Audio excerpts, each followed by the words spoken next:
कोई भी सपना साकार करने के लिए सबसे जरूरी है सही कोच का होना। चुनिए एग्जाम प्लस को और करें अपने SSC UP पुलिस का सपना साकार। Download the app now.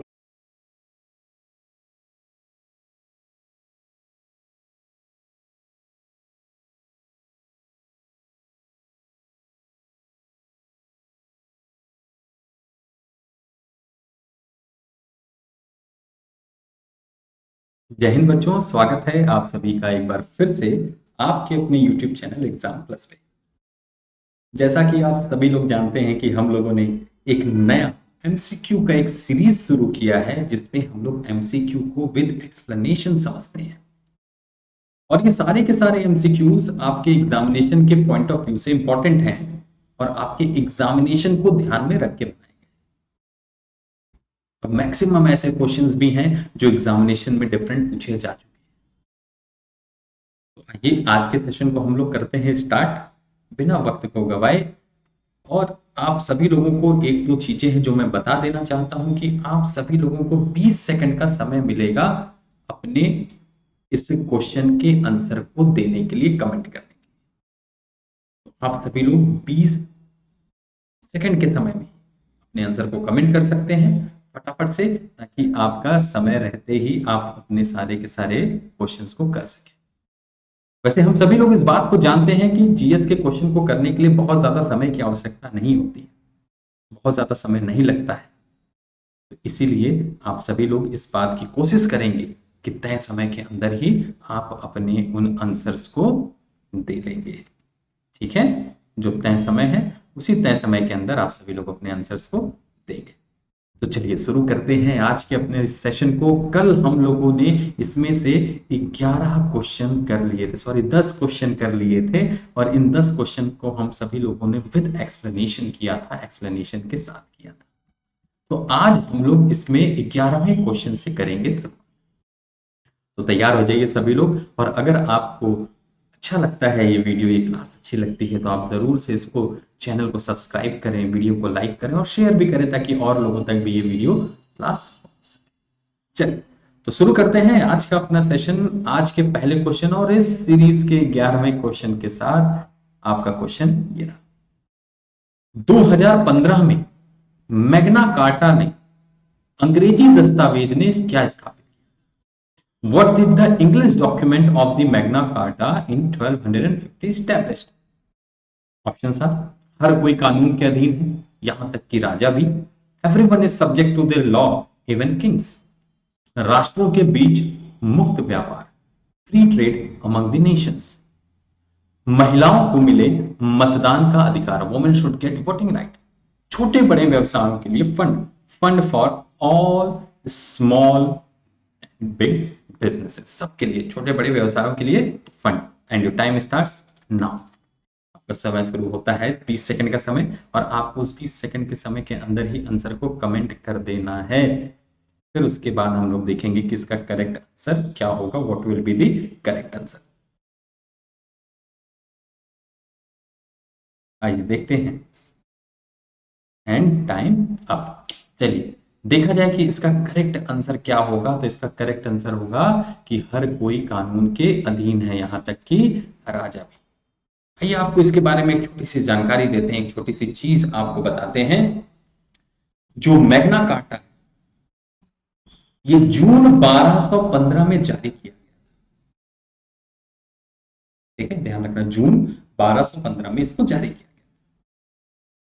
गया। और यह इस सिद्धांत को लिखने वाला पहला दस्तावेज था कि राजा और उसकी सरकार कानून से ऊपर नहीं थी। इसने राजा को अपनी शक्ति का शोषण करने से रोकने की कोशिश की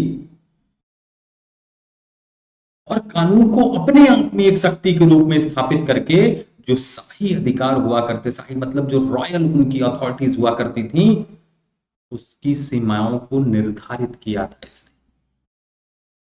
एक one of the most significant role play किया था इसने, क्योंकि उसके पहले आप सभी लोग जानते हैं जब राजशाही चलती थी तो उसमें राजा सर्वोपरि होता था, कोई कानून व्यवस्था नहीं, कुछ नहीं, जो भी है राजा सर्वोपरि, राजा की आज्ञा ही कानून। वो देखे हो ना, महिष्मति मेरा वचन ही मेरा शासन है, तो उसी तरीके का कुछ था। तो 1215 में जो मैग्ना कार्टा आया जून 1215 में, उसके बाद में ये राजा भी उसके अधीन आ गए थे, किसके, कानून के। नेक्स्ट, वाटरलू की लड़ाई डैश में, वर्ष डैश में हुई थी। The battle of Waterloo take place in dash in the year dash, Belgium 1815 में, फ्रांस 1815 में, जर्मनी 1812 में, या फ्रांस 1812 में। And your time starts now. फटाफट से आंसर करेंगे, टाइमर शुरू हो चुका है आपका।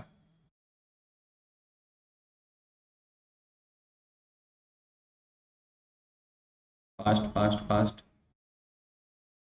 Time is about to go, 5 more seconds to go। जल्दी जल्दी से बच्चों आंसर करेंगे फास्ट। चलो टाइम हो गया है आपका। अब तो आइए देखते हैं इसका करेक्ट आंसर क्या है। तो ये बेल्जियम में हुआ था, कब, 1815 में बेल्जियम में ये हुआ था।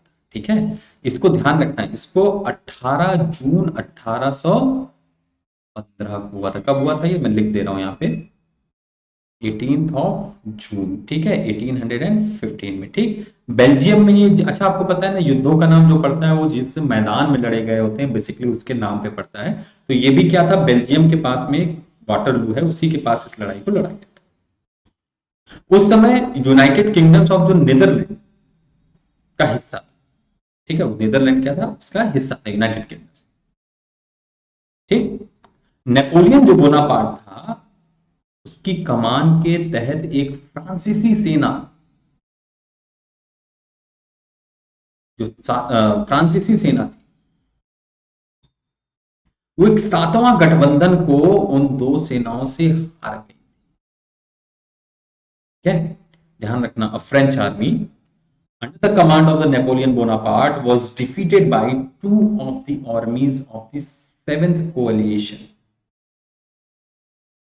और इसी के बाद से ऐसा कहा जाता है, इसी युद्ध ने नेपोलियन युद्ध के अंत को चिन्हित कर दिया था। इसीलिए वाटरलू की लड़ाई बड़ी important, Napoleon Bonaparte one of the greatest, उसको भी रूलर माना जाता है।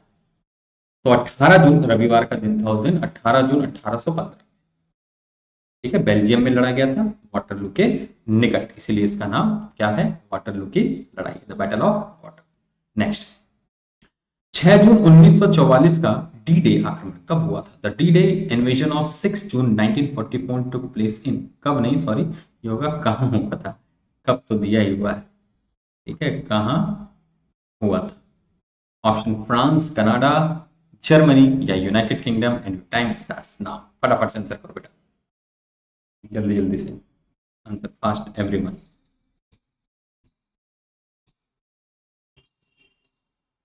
अच्छे से, इत्मीनान से सभी लोग इसको, क्वेश्चंस को देखो, इसके बेसिक को समझो। जो आपको ब्रीफिंग दे रहा हूं उसको भी जरूर से सभी लोग लिखो। ठीक है, ताकि बाद में आपको इससे कोई दिक्कत ना आए। The correct answer is France. ठीक है, कहां पे हुआ था ये?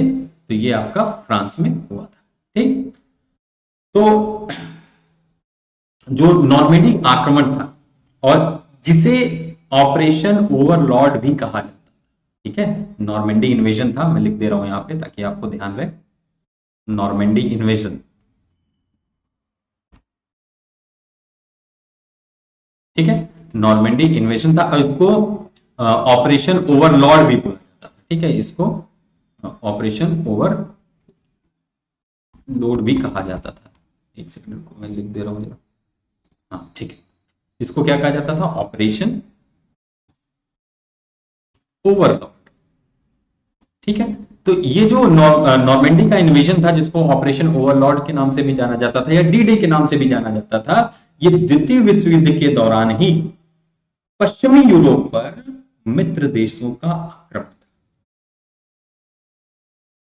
जिसे 6 जून 1944 पे इसको क्या किया गया था, उसी दिन इसको लॉन्च किया गया था।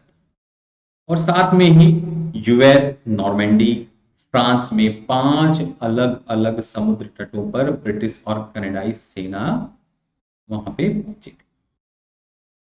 ठीक है, ध्यान रखना, वहां पे उन्होंने लैंड किया था 5 अलग समुद्र तटों पर, ब्रिटिश की और कनाडाई सेना। ठीक है, यूएस, ब्रिटिश, कनाडा, ये फोर्सेस, सारी फोर्सेस थे। ये बीच हेड्स किया था इन्होंने नॉर्मेंडी, कहां पे? फ्रांस में। इसको ध्यान में रखना। इसको नॉर्मेंडी आक्रमण भी बोला जाता है, फिर से सुन लो, ऑपरेशन ओवरलॉर्ड भी बोला जाता है, डी डे भी बोला जाता है। ठीक है, 6 जून 1944 में ये हुआ था। ठीक है, जो सबसे प्रसिद्ध डी डे था। ठीक, क्यों प्रसिद्ध डी डे था, तो उसके लिए भी आपको मैंने रीजन बताया, क्योंकि यूएस, ब्रिटिश और कनाडा, ये कि यहाँ की फोर्सेस 5 अलग अलग नॉर्मेंडी जो जगह है फ्रांस में, वहां पे उसके बीच पे ये वहां पे लैंड की थी, वहां पे पहुंची थी। नेक्स्ट, पहला आधुनिक ओलंपिक वर्ष डैश में आयोजित किया गया था। The first modern Olympic was held in dash in the year, Athens में। ठीक है, 1896, पेरिस 1900, लंदन 1908, स्टॉकहोम 1900। इनमें से कौन सा ऑप्शन करेक्ट होगा, फटाफट से आप सभी लोग आंसर करेंगे। टाइम स्टार्ट्स नाउ, समय शुरू होता है अब। सभी लोग करेंगे इसको आंसर, जल्दी जल्दी से बेटा आंसर जल्दी से करो, गड़बड़ी मत करो। फास्ट फास्ट फास्ट, थोड़ा मैं अपने आप को बढ़ा लूं, यहाँ ना छोटा सा दिख रहा हूं। अब ठीक है, अब थोड़ा बड़ा दिख रहा हूं। चलो ठीक है, अब ध्यान से देखो, यहाँ पे इसका भी देखो, आंसर को जब मैं बता रहा हूं तो आप जरूर से इसका नोट बनाते हुए चलो। नोट्स बनाते हुए चलोगे तो उससे फायदा क्या होगा कि एक जगह आपके सारे एमसीक्यूज रहेंगे। वैसे आप बाद में वीडियो को देख के भी जो है भूलने वाली चीजें उसका बना सकते हो। ठीक है, ध्यान में। चलो, तो आंसर क्या है इसका, एथेंस 1896 में। ठीक है, आइए इसके बारे में भी एक छोटी सी जानकारी है आपको मैं दे देता हूँ। एथेंस में 1896 जो ओलंपिक खेल हैं, ये एथेंस में आयोजित एथलेटिक एक उत्सव था, जो 6 से 15 अप्रैल 1896 में हुआ था। कब से हुआ था ये लिख लो, 6 से 15 अप्रैल। ठीक है, 1896 में ये हुआ था। ठीक, ये एथलेटिक एक इवेंट था, उत्सव था। जो एथेंस के खेल है ना, ये आधुनिक ओलंपिक खेल की इसको पहली घटना बोला जाता है, ये पहली घटना। आधुनिक ओलंपिक के उद्घाटन खेल में कितने देश, ध्यान रखना, 12 देश और 280 एथलीट्स ने भाग लिया था। ठीक है, पार्टिसिपेंट्स भी यहां लिख दे रहा हूं मैं, पार्टिसिपेंट्स। तो पार्टिसिपेंट्स कौन कौन थे, तो कलर चेंज करके लिख दूं ताकि आपको ध्यान रहे। 12 देश थे और 280 एथलीट्स। ठीक है, 12 देश और 280 एथलीट्स ने क्या किया था, इसमें भाग लिया था। और ये एक चीज और ध्यान रखना, ऑल वर मैन, ये भी ध्यान रखना, ऑल वर मैन, सभी क्या थे, सभी के सभी पुरुष थे। ठीक है, और एथलीटों ने एथलेटिक्स जैसे ट्रैक एंड फील्ड, साइकिल चलाना, तैराकी, जिम्नास्टिक, वेट लिफ्टिंग, कुश्ती करना, तलवारबाजी करना, निशानेबाजी, टेनिस, ये कवर करने वाली इसमें 43 ऐसे इवेंट हुए थे। ठीक है, ध्यान रखना कितने इवेंट हुए थे, टोटल 43 इवेंट्स हुए थे। ठीक है, टोटल 43 इवेंट्स इसमें हुए थे, जो सारे के सारे स्पोर्ट्स को कवर कर रहे थे। ठीक है, जो स्पोर्ट्स हो रहे थे उस समय, स्पोर्ट्स को कवर करने के लिए कितने इवेंट हुए थे, तो टोटल 43 इवेंट्स इसमें हुए थे। नेक्स्ट क्वेश्चन, मैराथन के युद्ध में यूनानियों ने किस राजा को, which king did the Greeks defeat at the battle of Marathon, Darius first, Cyrus, Xerxes first या Cambyses second. Your time starts now, फटाफट से आंसर करो बच्चा, आंसर फास्ट एवरीवन, जल्दी जल्दी से सबका आंसर आना चाहिए।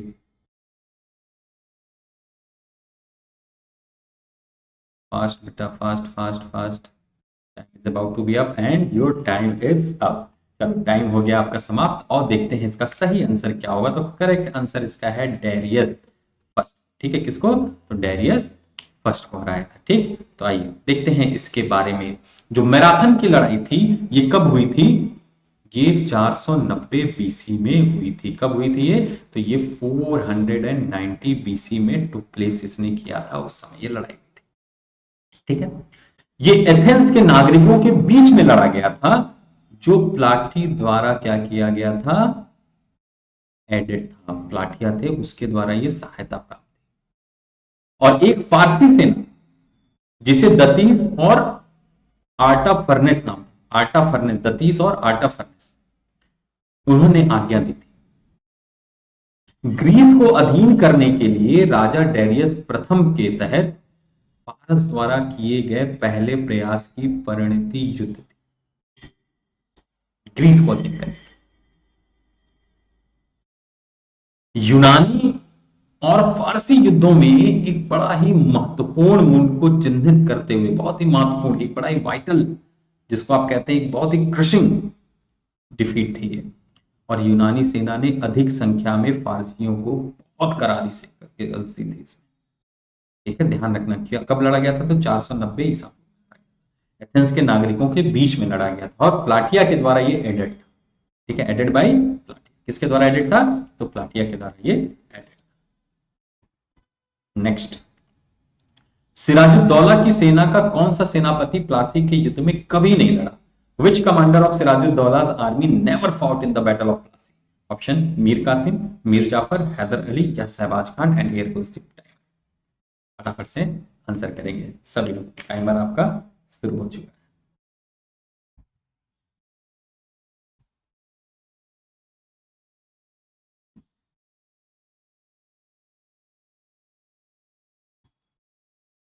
Time is about to be up and time up. ठीक है, आपको पता होगा कि ये जो बैटल था प्लासी का, ये सिराजुद्दौला और किसके बीच में हुआ था? ब्रिटिशर्स। ब्रिटिश की सेना का कौन नेतृत्व कर रहा था? तो उसका नेतृत्व कर रहा था ब्रिटिशर्स की सेना का, British army under Robert Clive. ठीक है, कौन था? रॉबर्ट। अब देखो हुआ क्या, एक मुख्य कारण ये माना जाता है कि मीर जाफर था, ये अपने जो इसके कुछ सैनिक थे ना, उसके साथ इसने क्या किया कि वो युद्ध लड़ाई, और ये हार का एक कारणों में से एक कारण इसको भी माना जाता है, क्योंकि ये वन ऑफ द बेस्ट, ऐसा कहा जाता है कि उनका कमांडर था, सेनापति। और क्यों नहीं लड़ा था? क्योंकि रॉबर्ट क्लाइव ने इसको ये कह सकते हो प्रॉमिस किया था कि वो क्या करेगा, इसको नवाब बना देगा इस युद्ध में जीतने के बाद। ठीक है, और इसी नवाब बनने के लिए इसने क्या किया? नवाब बनने के लिए इसने युद्ध को नहीं लड़ा। ठीक है, चलिए नेक्स्ट क्वेश्चन। कांग्रेस के बारे में निम्नलिखित कथनों पर विचार करें और असत्य को चुनें। Consider the following statement about Congress and choose the false one. 1907 में कांग्रेस नरमपंथी और चरमपंथी में विभाजित हो गई। The Congress got split into the moderates and extremists in 1907. 1915 में कांग्रेस का पुनर्मिलन हुआ। द कांग्रेस यूनाइटेड इन 1915। भारतीय राष्ट्रीय कांग्रेस की स्थापना दिसंबर 1886 में बॉम्बे में हुई थी। The Indian National Congress was established in Bombay in December 1886। Bal Gangadhar Tilak एक चरमपंथी थे। Bal Gangadhar Tilak was an extremist. ठीक है, योर टाइम स्टार्ट्स नाउ। फटाफट से आंसर करें।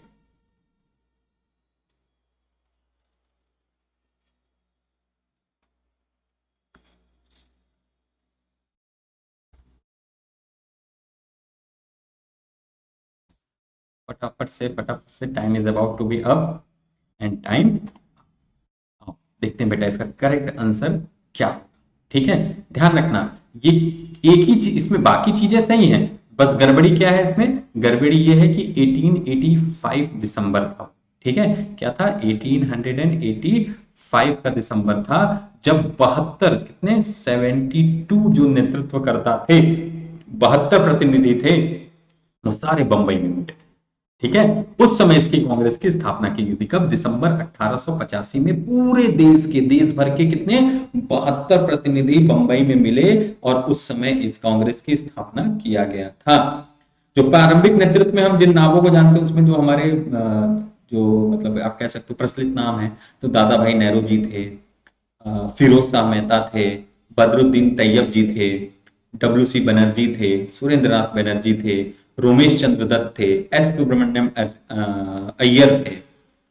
और इसमें से जो मैक्सिमम लोग थे ना, वो मैक्सिमम लोग बॉम्बे और कहां से थे? कलकत्ता से थे। ठीक है, ये चीज ध्यान रखना। 72 लोगों की पूरी टीम थी, 72 लोगों का एक प्रतिनिधिमंडल था जो बंबई में मिला था। कब? 1885 में दिसंबर, तब कांग्रेस की स्थापना उस समय हुई थी। नेक्स्ट, ब्रिटिश सेना में भारतीय सैनिकों का पहला विद्रोह कहां और कब हुआ? Where and when did the first rebellion of the Indian soldiers in the British army? 1853 में पटना, 1857 में बैरकपुर, 1857 में मेरठ या 1854 में Vellore. And your time starts now. बड़ा अच्छा क्वेश्चन है, इसमें भी कई बच्चे कंफ्यूज रहते हैं।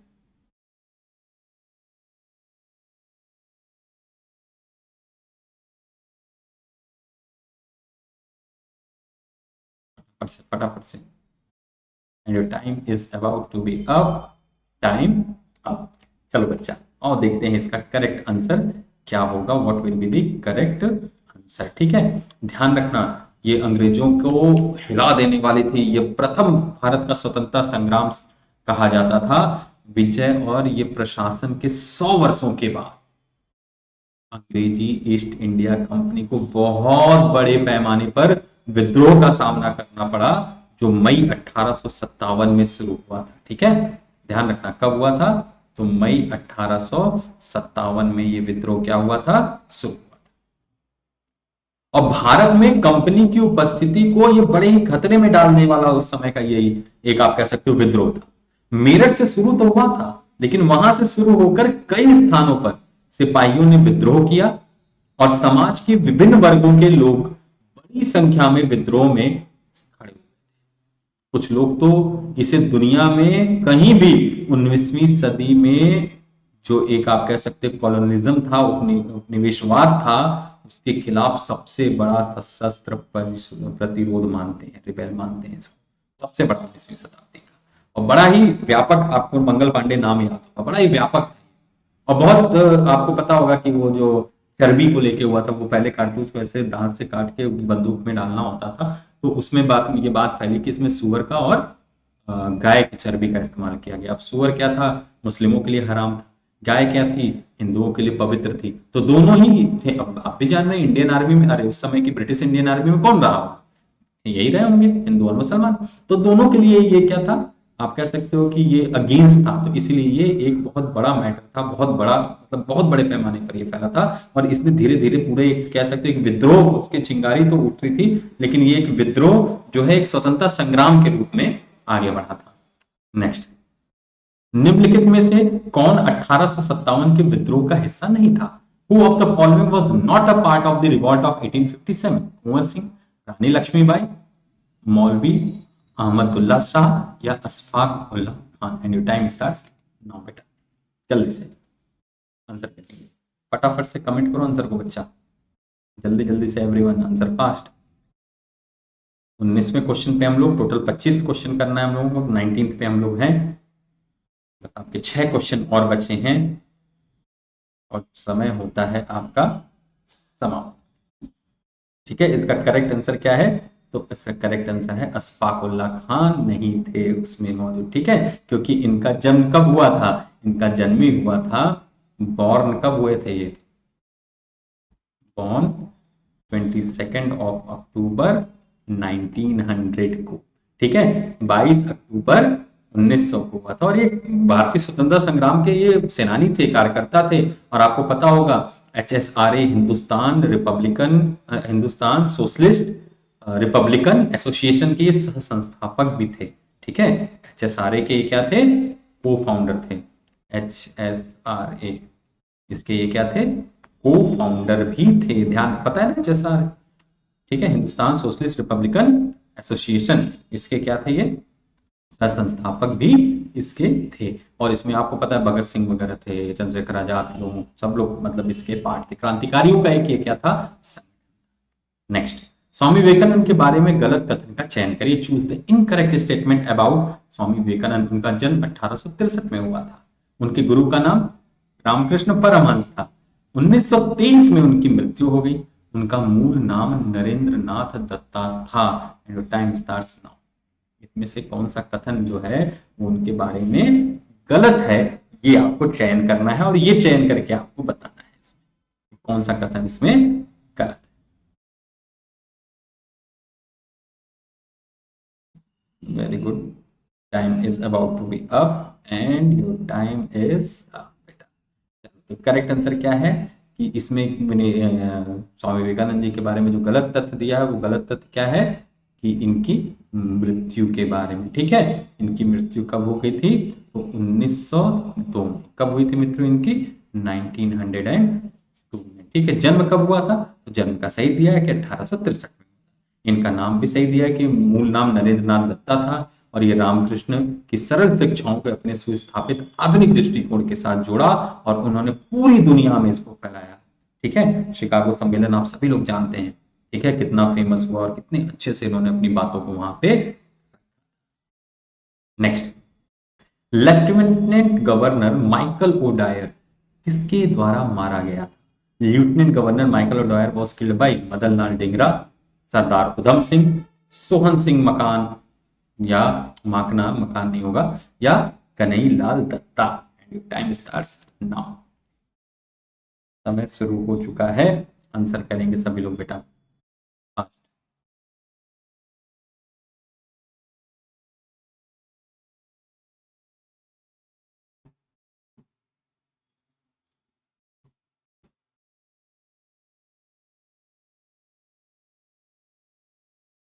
Very good. आपको पता होगा कि ये लेफ्टिनेंट था गवर्नर, ठीक है, लेफ्टिनेंट गवर्नर था उस समय का। कब? जलियांवाला बाग कांड के समय। और इसने ही क्या किया था? इसने ही जलियांवाला बाग नरसंहार के लिए ब्रिगेडियर जनरल डायर को क्या किया था? इसने कार्रवाई को मंजूरी दी थी। और उसी के बाद से उधम सिंह ने क्या किया था? उधम सिंह ने जलियांवाला बाग हत्याकांड के बाद ही अपने जीवन का एकमात्र उद्देश्य बना लिया था कि इसको मारना है। और कहां पे मारा इन्होंने? ये भी जान लो, कहां पे मारा इन्होंने? इन्होंने इसको जाकर लंदन में मारा। ठीक है, लंदन में जाकर इन्होंने मारा था इसको। ठीक, इसको ध्यान रखना। नेक्स्ट, सिराजुद्दौला किसकी मृत्यु के बाद बंगाल का नवाब बना? Sirajuddaula became the nawab of Bengal after the death of Alivardi Khan, Mir Qasim Alivardi Khan, 2 बार हो गया है, और मीर जाफर। Time starts 9। फटाफट से आंसर करो, 15 मोर सेकंड्स टू गो। जल्दी जल्दी बच्चा।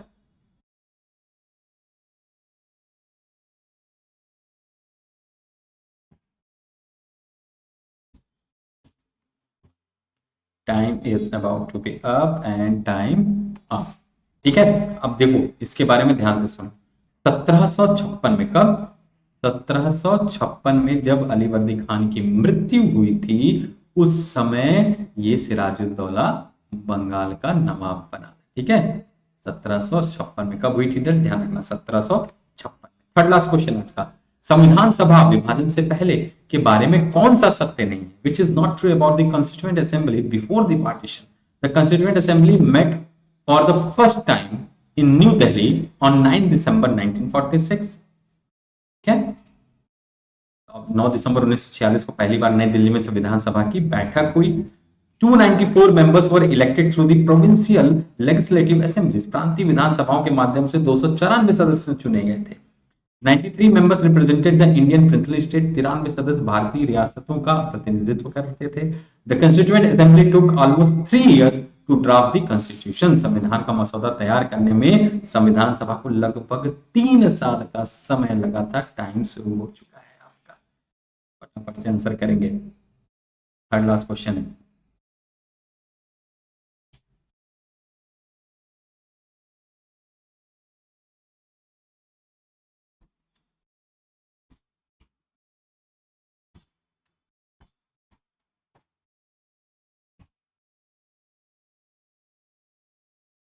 टाइम, ये बेटा समय हो गया समाप्त। अब देखो कौन सा गलत है।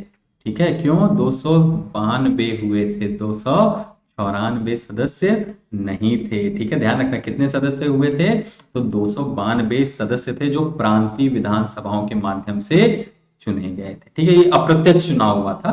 ठीक है, जिसके द्वारा संविधान सभा के ये सदस्यों का चुनाव हुआ था। ठीक है, 292 आपके कहां से हुए थे? प्रांतीय विधान सभाओं के हुए थे। और 93 सदस्य जो भारतीय रियासतें थे उनका प्रतिनिधित्व करते थे। और 4 सदस्यों ने मुख्य आयुक्तों के प्रांतों का प्रतिनिधित्व किया था। ठीक है, जो चीफ कमिश्नर प्रोविंस थे उनका प्रतिनिधित्व करने वाले भी 4 और थे। ठीक है, तो ध्यान रखना इसको। 294 नहीं, 292 सदस्य अप्रत्यक्ष चुनाव थे। अप्रत्यक्ष का मतलब क्या हुआ? जिसमें जनता डायरेक्टली पार्टिसिपेट नहीं की थी। नेक्स्ट, निम्नलिखित में से कौन रैयतवाड़ी व्यवस्था की विशेषता नहीं है? Which of the following is not a feature of ryotwari system? किसान को उसकी भूमि के मालिक के रूप में तब तक पहचाना जाता था जब तक वह भू राजस्व का भुगतान करता था। The cultivator was recognized as the owner of his land as long as he paid the land revenue. राजस्व का भुगतान कृषक द्वारा सीधे राजस्व अधिकारियों को किया जाता था। The revenue was paid directly by the cultivator to the revenue officials. राजस्व 30 साल के लिए तय किया गया था, जिसके बाद इसे संशोधित किया जा सकता था। The revenue was fixed for 30 years, after which it could be revised. फैसले विफल होने पर राजस्व की छूट की व्यवस्था थी।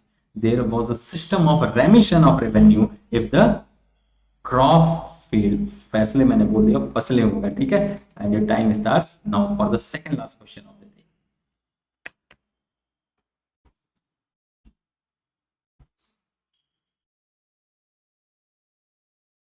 फट से आंसर बेटा, जल्दी जल्दी जल्दी। अब आइए देखते हैं इसका करेक्ट आंसर क्या होगा। तो करेक्ट आंसर है कि फसलें विफल होने पर राजस्व छूट की व्यवस्था कोई नहीं थी यार। अंग्रेज यहाँ आए क्यों थे? लूट खसोट करने ही तो आए थे ना।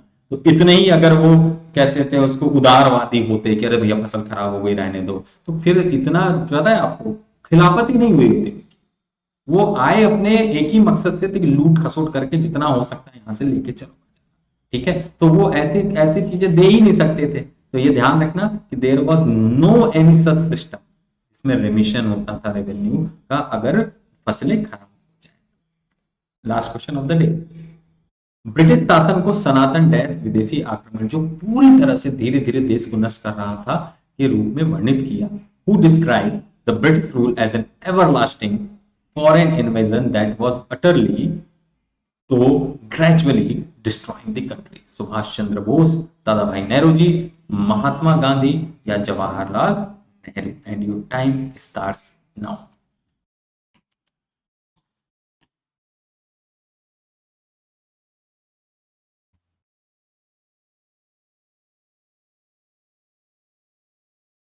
It's about to be up. 7 more seconds to go.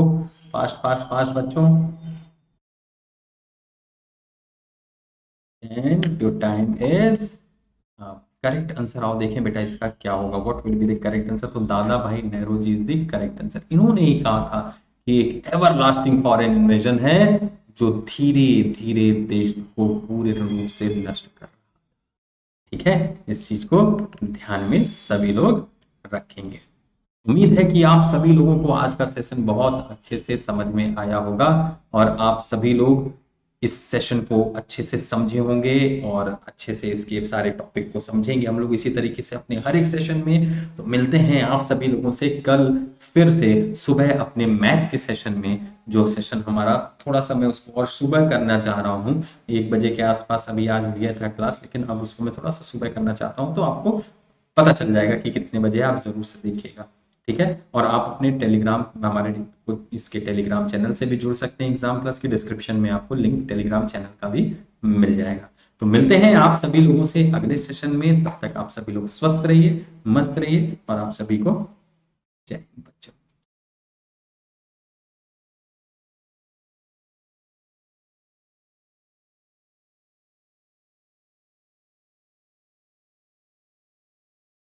कोई भी सपना साकार करने के लिए सबसे जरूरी है सही कोच का होना। चुनिए एग्जाम प्लस को और करें अपने SSCUP पुलिस का सपना साकार। Download the app now.